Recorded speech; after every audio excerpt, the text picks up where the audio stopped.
Hello, all my fellow gamers and horror film fans.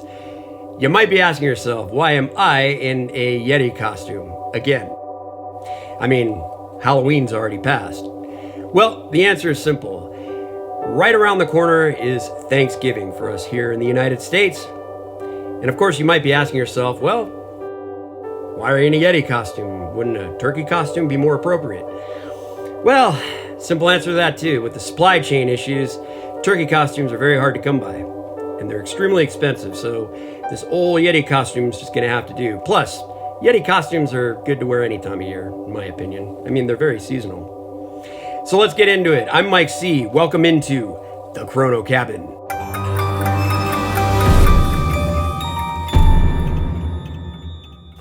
As I mentioned, here in the United States, we are about to celebrate Thanksgiving, and if you're looking for a Thanksgiving-themed horror film, they're kind of hard to come by. They're actually kind of sparse. There are some out there, but there's not a lot, and there's a reason for that, and I will get to that later in the video. But if you are looking for a Thanksgiving-themed horror film, I have the perfect film for you. It is Pilgrim. This came out in 2019, and it is part of the Blumhouse Into the Dark series on Hulu. And I gotta say, I went into this film a little skeptical. I didn't really know what to think about it, and I'm like, well, let's just give this a try.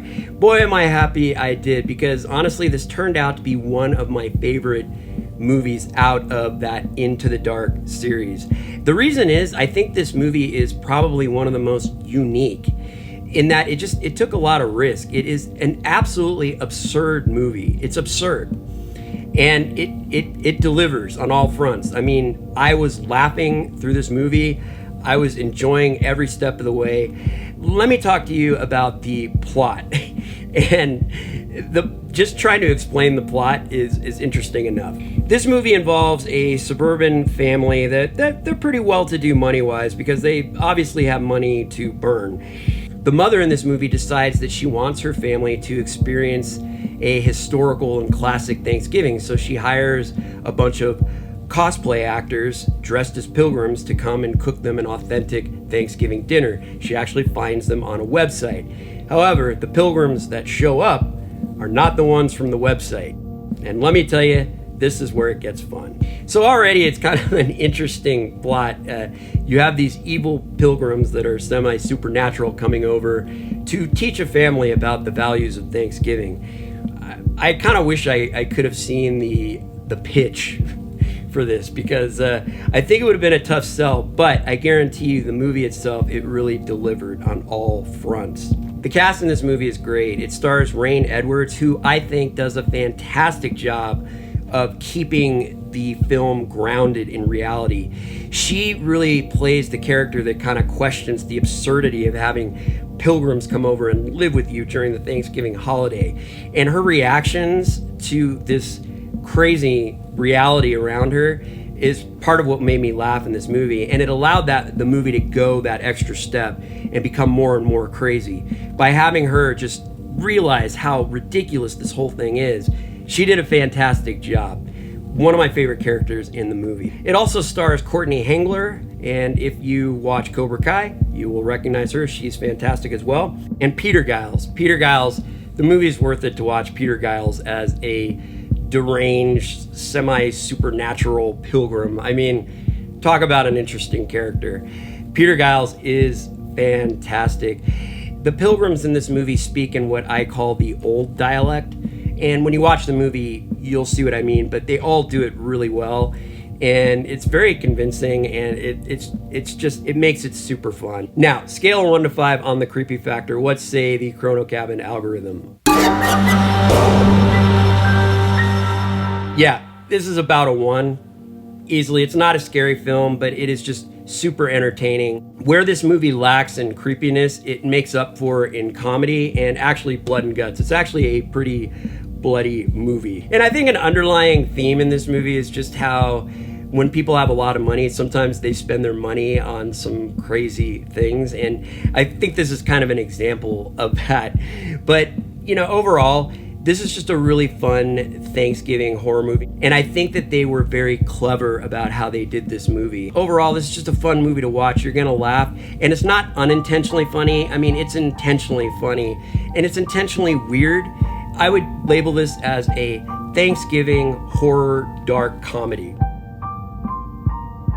There you go. An all new genre right there, but it's perfect for this movie. And listen, I know that Thanksgiving isn't necessarily a happy time for all. I know that it can be a very stressful time of year, sometimes a sad time of year. Sometimes you're getting together with family that you may not get along with or that you haven't seen for a long time, and it can be awkward. And, so if you just need a break from Thanksgiving, if you just need some time to yourself or with some friends to laugh, then this is a perfect movie to watch. It'll give you that nice break. Or if you do enjoy Thanksgiving and you really like celebrating it and you're a horror fan, you're going to love this movie because it'll just kind of add to your holiday experience. Give this movie a shot. I think it's personally my favorite out of the Into the Dark series because it took the most risk. It really took that giant leap. Now, I talked about a horror movie called Uncanny Annie. That was actually part of the Into the Dark series, although that one took place at Halloween. You can watch that video if you wish. And then, of course, there is Puka, which is a horror movie that centers around Christmas.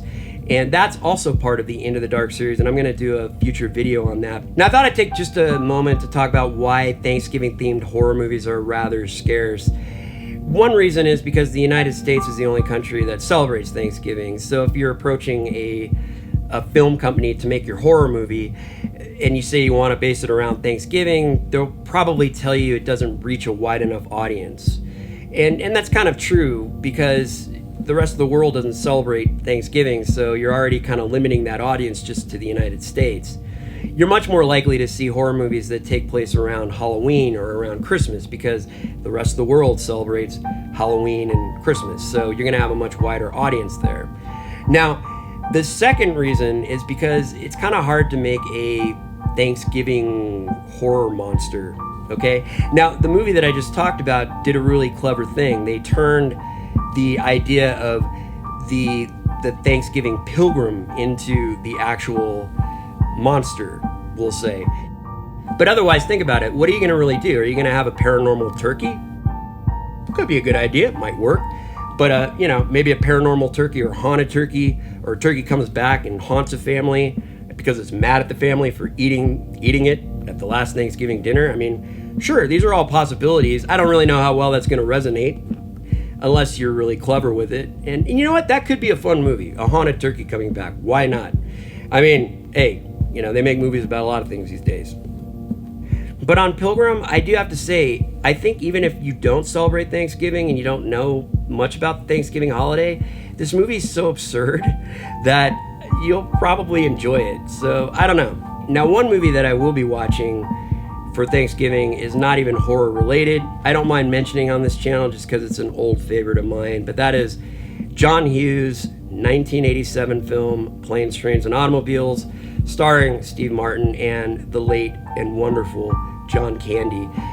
Don't know if I've ever seen a greater chemistry between two characters, but this movie has it all for me. I'm not afraid to talk about it on this channel just because it is one of my favorite films of all time, and I will be watching it. I've watched it every Thanksgiving since 1987. So with that, all of you that are celebrating Thanksgiving, I wish you a very happy Thanksgiving. I hope your time is enjoyable and relaxing and safe. Thank you for joining me here in the Chrono Cabin, everyone. I will see you soon. Gobble, gobble, gobble! It's what you say at Thanksgiving! Gobble, gobble! Gobble, gobble, gobble! It's what you say at Thanksgiving! Gobble, gobble! Gobble, gobble, gobble! It's what you say at Thanksgiving!